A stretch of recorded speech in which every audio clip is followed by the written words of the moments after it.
In this video, we will look at one button to push and screen sharing. So as you can see, I have a green icon on my screen that says join, and that is because either myself or someone else had scheduled a meeting and included @WebEx or @Meet in the location. And when you do that, it will synchronize your calendar with the device and populate a meeting invite on your screen.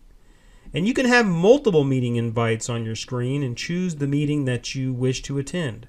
So I simply push the green button to join the meeting. And once I have joined the meeting, I have various options. I can unlock the meeting to let others in.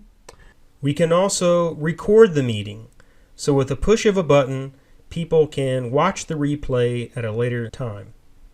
And then I can also share my laptop. By connecting a USB-C cable to my laptop, I can easily share that into the meeting.